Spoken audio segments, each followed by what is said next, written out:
ఏ శుభకార్యానికైనా శుభారంభం. ఒక ఎమ్మాడి రవి ఈ యొక్క పైరేటెడ్ మూవీస్ ని ఓకే ఈ యొక్క మూవీస్ని ఇట్లా ఇచ్చేసాడు అనేది కాంటెక్స్ట్ పక్కన పెడితే ప్రజలకు కూడా ఎందుకు కోపం వస్తుంది, ప్రజలు ఎందుకు హీరోగా చూస్తున్నారు మీరు చెప్పండి. అంటే ఇప్పుడు సాధారణంగా మూవీ టికెట్స్ బాగా పెరిగిపోతున్నాయి. మోర్ ఓవర్ ఏంటంటే అక్కడికి వెళ్ళిన తర్వాత బడ్జెట్ వాడి చేతుల్లో ఉండట్లేదు. పీవీఆర్ లాంటి దానికి వెళ్తే ఆ పాప్కార్న్ సంథింగ్ అందరూ కొనుక్కుంటున్నారు. ఆ టైంలో తెలియకుండానే వాడు ఖర్చు పెడేస్తున్నాడు. తిరిగి వచ్చిన తర్వాత చూసుకుంటే ఒక 1500, 1000 లేచిపోతుంది. సో ఆడు ఫ్రీగా చూడొచ్చు కదా, ఎందుకు ప్రతి సినిమాకి థియేటర్కి వెళ్ళడం అని. దట్టు ఏంటంటే యాక్సెస్ వెంటనే వస్తుంది. మీరు ఈవెన్ కొన్ని కంపేర్ చేసుకుంటే కొంతమంది నుంచి వచ్చిన కమెంట్ ఏంటంటే ఓటీటీలో మనం బ్రౌజ్ చేసిన దానికంటే ఇందులో ప్రాసెస్ చాలా ఈజీగా ఉంది. జస్ట్ ఒక క్లిక్ చేస్తే ఐబొమ్మలో డౌన్లోడ్ అయిపోతుంది. సో మనం ఎప్పుడు కావాలితే అప్పుడు చూడొచ్చు, నెట్ లేకపోయినా పర్వాలేదు, ఒకసారి డౌన్లోడ్ చేసుకుంటే. సో ఇంత యాక్సెసిబిలిటీ ఉండడం వల్ల, ఇన్ని ఆప్షన్స్ ఉండడం వల్ల ఐబొమ్మ బెటర్ ఆప్షన్ అనుకుంటున్నారు అందరూ. ఐబొమ్మ బెటర్ ఆప్షన్ అండి. మీరు ఆలోచించాల్సింది ఇక్కడ ఒక కాంటాక్ట్ చెప్పాను. ఇక్కడ ఎవరైతే ఈ వెబ్సైట్లు నడుపుతున్నారో వీళ్ళు డైరెక్ట్గా అయినా ఇండైరెక్ట్గా అయినా టెర్రరిజంకి లింక్ అయి ఉన్నారు. మన దేశానికి మంచిది కాదని ప్రజలకి చెప్తున్నాను. ప్రజలు ఈ రకంగా వాడిని ప్రైజ్ చేయడానికి కారణం ఏంటంటే మన గవర్నమెంట్ కానివ్వండి, మన పోలీస్ డిపార్ట్మెంట్ కానీ చేసే పనులకు కూడా ప్రజలు క్వశ్చన్ చేస్తున్నారు. ఇంతకుముందు ఒకడు మాట్లాడితే వాడి మీద కేసులు పెట్టారు. ఇప్పుడు ప్రజలు రోడ్డు మీద ఉన్న ప్రతి ఒక్కళ్ళు క్వశ్చన్ చేస్తున్నారు అన్నమాట. మా దేవుడు గీవుడు అంటున్నారు, మీరు ఇది చేశారు. ఇప్పుడు ఫర్ అన్ ఎగ్జాంపుల్ తీసుకుంటే ఇండస్ట్రీని ఒకలాగా, ప్రజలను ఒకలాగా, అంటే వీళ్ళు కార్పొరేట్లను ఒకలాగా, కామన్ పీపుల్ని ఒకలాగా చూడొద్దు అంటున్నాను. అంటే ప్రజలకు వచ్చే కోపం, ప్రజలకి ఇలాంటి మైండ్ సెట్, ఇట్లాంటి ఐడియాలజీ ఎందుకు వస్తుందంటే మీ వల్లే వస్తుంది. మీరు తీసుకుని ఇట్లాంటి యూనో దాన్ని ఏమంటాం మనం, ఒకళ్ళనొకలాగా పార్షియాలిటీ అట్లా చూస్తూ, పెద్దోళ్ళకి డబ్బు ఉన్న ధనికులకేమో ఒక రకమైన న్యాయం, డబ్బు లేని కామన్ పీపుల్కి ఒక రకమైన న్యాయంగా ఉంటున్నారు. కాబట్టి ప్రజలు ఇట్లా మిమ్మల్ని క్వశ్చన్ చేస్తున్నారు. అట్ ద సేమ్ టైం అలాంటి టెర్రరిస్ట్కి కూడా సపోర్ట్ చేయడానికి రెడీగా ఉన్నారు.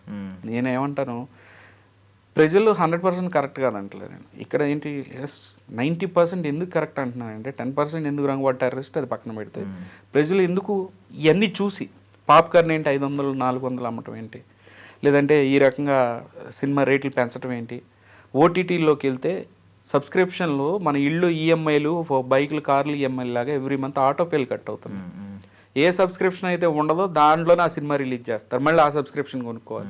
ఒక్కొక్కటి ఫోన్లో 10 నుంచి 15 సబ్స్క్రిప్షన్లు మంత్ ఎండింగ్ కల్లా జీతంలో సగం ఈ సబ్స్క్రిప్షన్లకే పోతుంది. ఈ రకంగా కార్పొరేట్ మాఫియా ఎంటర్ అయిపోయి ఈవెన్ సబ్స్క్రిప్షన్ కొన్నాక మళ్ళీ అందులో ఏదన్నా విఐపి మూవీ అయితే మళ్ళీ ఇంకొక రేటు. ఈ రకంగా మీరు దోచుకుని తింటూ ఉంటే చెప్తున్నా నేను, మళ్ళీ ఇవన్నీ దోచుకుని తినడమే కాకుండా మళ్ళీ మీకు టికెట్ రేట్లు పెంచాలి. తప్పు కదా అది. సో ప్లస్ వీళ్ళు డబ్బు ఖర్చు పెట్టేది ఇండియాలో ఏమైనా సినిమాలు చేస్తున్నారా? హీరో వచ్చబోయడానికి కూడా బెల్జియమో స్పెయిన్ వెళ్తున్నాడు. ప్రతి ఒక్క చిన్న సీన్ని కూడా వేరే ఎక్కడో తీస్తూ ఉన్నారు. మీరు ఆ డబ్బుని ఇక్కడ ఖర్చు పెడితే ఇక్కడ లోకల్గా ఎంప్లాయ్మెంట్ వస్తుంది, ఇక్కడ లోకల్గా డబ్బు రొటేట్ అవుద్ది.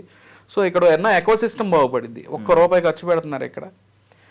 ధర్మానికి అగ్నెస్ట్గా లేదా హిందూ ధర్మానికి అగ్నెస్ట్గా ఏవో కామెంట్లు, చాలా సమస్యలు దాంట్లో కూడా ఉన్నాయి నేను చెప్తున్నాను.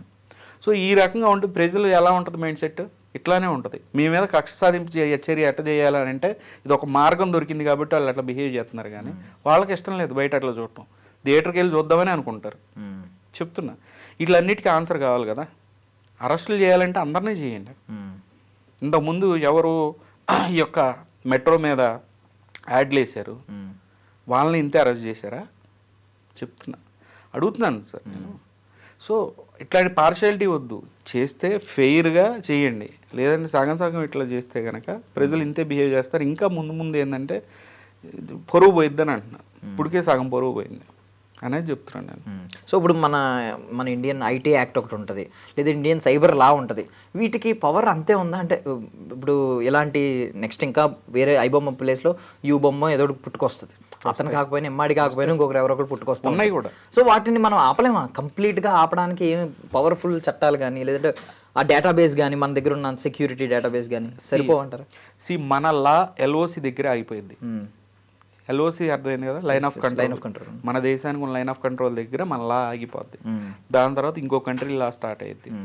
ఇప్పుడు మన ఫ్రెండ్లీ కంట్రీ అయితే కనుక మనం చెప్పిన మాట వింటారు, మనం చెప్పినట్టుగా చేస్తారు. క్రిమినల్ని అప్పచెప్పండి అంటే అప్పచెప్తారు. మనకి ఫ్రెండ్లీగా లేని కంట్రీ లేదనంటే కొన్ని ఐలాండ్ కంట్రీస్కి అంత టూరిజం కూడా ఉండదు. వాళ్ళ బిజినెస్సే ఇదే అనమాట. ఎగ్జాంపుల్, ఎవడన్నా క్రిమినల్ ఉంటే మీరు దగ్గర ఒక 1000 కోట్లు ఉందా, రండి ట్యాక్స్ ఫ్రీ. మీ 1000 కోట్లని డాలర్స్ కింద తీసుకొచ్చి మా కంట్రీలో మా బ్యాంకుల్లో పెట్టుకోండి. ఆ 1000 కోట్లకి మేము మీకు ఎటువంటి ట్యాక్స్ వేయం, ఫ్రీ. సో ఆ మనీ అక్కడ మళ్ళీ దాన్ని ఇంకా జనరేట్ చేసుకుంటారు కదా. సో వాడు అక్కడికి వచ్చినప్పుడు ఫుల్ పవర్స్ ఇస్తారనమాట. ఒక ప్రైమ్ మినిస్టర్ లేనంత పవర్ ఉంటుంది అనమాట వాడికి. అక్కడ వాడు ఏది చేసినా న్యాయమే, ఏం చేసినా చట్టం. మన వాళ్ళే అన్న క్వశ్చన్ చేసినా కూడా మన గవర్నమెంట్ పలానా ఓడు మీ కంట్రీలో ఉన్నాడు అని అంటే, అవును మా సిటిజన్నే, ఏంటి కథ అని అడుగుతారు. మాకు ఈ డీటెయిల్స్ కావాలంటే ఎవరు, ఆ సర్వర్లు కూడా ఆ కంట్రీలోనే ఉంటాయి. ఎగ్జాంపుల్, రెస్పాన్స్ ఎవరు, పోలీస్ డిపార్ట్మెంట్ అడిగినా కూడా. సో ఇది ఏంటంటే ఒక సైబర్ క్రైమ్కి సంబంధించిన ఇష్యూవే కాదు, డిప్లొమసీ చాలా ఇంపార్టెంట్. దీనిలో పొలిటీషియన్స్ కూడా ఇన్వాల్వ్ అవ్వాలి. At the same time cyber law వీక్గా ఉంది కాబట్టి ఒక పెద్ద అడ్వకేట్ ప్యానల్ అనేది ఉండాలి. ప్రపంచానికి మనం ఆదర్శంగా నిలిచాము. ఏషియా కాంటినెంట్లో గూగుల్, మైక్రోసాఫ్ట్ లాంటి సంస్థలు, అది మన హైదరాబాద్లో ఇంత పెద్ద ఇన్స్టిట్యూషన్స్ పెట్టుకొని మనం రోడ్లకు కూడా వాటి పేర్లు పెడతామని నిన్న సీఎం గారు చెప్తున్నారు. ఇట్లా ఉండాలన్నప్పుడు మన పోలీసింగ్ ఎట్లా ఉండాలి, టాప్ నాచ్ ఉండాలంటున్నాను నేను. గూగుల్, మైక్రోసాఫ్ట్ ప్రపంచంలో లేని ఐటీ కంపెనీ లేదు, హైదరాబాద్లో అన్నీ ఉన్నాయి. మన పోలీస్ డిపార్ట్మెంట్ మెయిన్గా సైబరాబాద్ పోలీస్ అని పెట్టుకున్నాం. చెప్తున్నాను ఎగ్జాంపుల్, ఆ పేరులోనే సైబరాబాద్ అని పెట్టుకున్నప్పుడు మనం టాప్ నాచ్గా ఉండాలి అన్నప్పుడు అడ్వకేట్స్ ప్యానల్ కూడా చాలా సీనియర్ అడ్వకేట్ ప్యానల్ కూడా పెట్టుకొని ఇట్లాంటి వాటి మీద సుప్రీం నుంచి ఆర్డర్స్ తీసుకొచ్చి గూగుల్ లాంటి ప్లాట్ఫామ్ల మీద కేసులు వేయాల్సిన అవసరం ఉందన్నా నేను. మీరు ఆలోచించండి. ఎరాడికేషన్ గురించి అడిగారు, రోజు ప్రెస్ మీట్లు వద్దు అని నేను అంటున్నా. ఈరోజు ఎంఆర్డి రవి పోతాడు, రేపు పొద్దున ఇంకో రాబిన్ హుడ్ వస్తాడు, ప్రజలకు ఇంకోటి వస్తాడు. ఓకేనా, ఇవన్నీ జరుగుతూనే ఉంటాయి. ఇది మళ్ళీ ట్రెడిషనల్ కేసెస్ లాగా, ప్యాకెట్ కేసులు లాగా రోజు కోటి వేసుకుంటూ పోతాం, ప్రాస్టిట్యూషన్ కేసు లాగా రోడ్డు కోడుకు చేసుకుంటూ పోతాం కదా. ఫుల్ ఎరాడికేషన్ కావాలా? నేనేం చెప్తున్నా, చైల్డ్ పోర్నోగ్రఫీ ఇంతకుముందు ఓపెన్ ఇంటర్నెట్లో ఉండేది, అవునా? కానీ పూర్తిగా ఎరాడికేట్ అయిపోయిందా? ఎలా అయింది?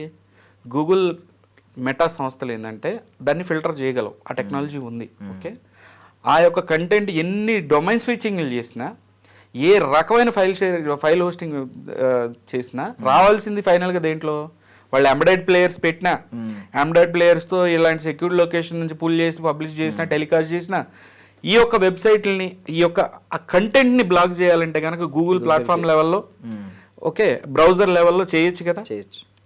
సో వీళ్ళు చేయట్లేదు. వాళ్ళతో ఆ పని చేయించాలి అని అంటే మీరు ఒక పోలీస్ డిపార్ట్మెంట్ మనము గొంతెత్తి మాట్లాడితే పని చేయదు, కోర్టుతో ఆర్డర్తో కొట్టాలి అనేది చెప్తున్నాను. చెప్పినప్పుడు ఆటోమేటిక్గా అది కూడా ఎరాడికేట్ అవుతుందని చెప్తున్నాను నేను. సింపుల్ అది. మీరు గూగుల్ లాంటి సంస్థ ఇక్కడే ఉన్నాయి, ఆఫీసులు వాళ్ళు పెద్ద పెద్ద ఇన్స్టిట్యూషన్స్ పెట్టుకున్నారు. కోర్టు నుంచి ఆర్డర్లు తీసి మా ఇండియాలో ఇలాంటి కంటెంట్ ప్లే అవ్వకూడదు, ఇట్లా అవ్వకూడదు అనేది. ఓకే, అది ఇక్కడ ఒక సమస్య. ఇక్కడ 2-3 సంవత్సరాలు రన్ అవుతున్నాయి. మళ్ళీ 2వ సంవత్సరాలకి వచ్చేసరికి ఏంటి, ప్రజలకి, పొలిటీషియన్స్ అందరూ కలిసి వెళ్ళాల్సిన అవసరం ఉంది. ఇట్లా టెర్రరిస్టులు, మనం టెర్రరిజంకి ఉపయోగపడే ఈ ఫండింగ్ చేసే ఈ యొక్క ఇట్లాంటి వ్యక్తుల్ని మనం సపోర్ట్ చేయకూడదు. మన దగ్గర బలం ఉంది, దమ్ము ఉంది, ధైర్యం ఉంది. మనం ఎన్నుకున్న పొలిటీషియన్ని మనం క్వశ్చన్ చేయగలగాలంటున్నాను నేను. ఎందుకు రేట్లు పెంచావు, ఎందుకు ఇలాంటి సిస్టమ్ ఉంది, సినిమా రేట్లు అంటే చెప్తున్నా ప్రతి సెక్టర్లో. అంతేకాకుండా పేవేజ్లు, అక్కడ పనిచేసే వ్యక్తులకు చాలా తక్కువ వేజెస్ ఇస్తారు. అదే ఫారిన్ కంట్రీస్లో ఉన్న వాళ్ళకి $100-200 ఇస్తారు. వీటి మీద మనం పోరాడితేనే కదా, పోరాడితే అప్పుడు మనకి ఆ సమస్యలు క్లియర్ అవుతాయి అంటున్నా. ఊరికే కామెంట్లు పెట్టి, లైక్లు పెట్టేసి, ఊరికే చిన్న చిన్న వీడియో క్లిప్లు, వీడి దేవుడు అన్నంత మాత్రాన మీ సమస్యలకు పరిష్కారం ఉండదు అంటున్నా నేను. వాడు ఆ డబ్బు సంపాదించుకుంటూనే ఉంటాడు, మీకు ఏమైనా రేట్లు తగ్గుతాయా? ఇంకా పెంచుతారు రేట్లు. ఇట్లా పైరసీకి సంబంధించి సినిమాలు ఇంకా లీక్ అవుతున్నాయి అనుకోండి, ఇంకా పెంచుతారు వాళ్ళు రేట్లు. మనమే ఎంటర్టైన్మెంట్ లేకుండా ఉండలేం కదా. తప్పక మళ్ళీ వాళ్ళు పెంచిన కొద్దీ మనం చూడటం అయితే ఆపట్లేదు కదా, నేను అంటున్నది అది. సో పర్మనెంట్ సొల్యూషన్ అంటే నాయకులను క్వశ్చన్ చేసినప్పుడే పర్మనెంట్ సొల్యూషన్ వచ్చిందని చెప్తున్నాను నేను. సో ఇది మామూలు ఓవరాల్ కాంటెక్స్ట్లో ఎంత నష్టం జరుగుతుంది, సో ఇది లాస్ట్కి మళ్ళీ టెర్రరిజం, టెర్రర్ ఫండింగ్లా మారుతుంది, ఇవన్నీ చెప్పారు మీరు. ఈవెన్ డార్క్ వెబ్ కింద, డార్క్ వెబ్ ఇదంతా ఓకే పక్కన పెడితే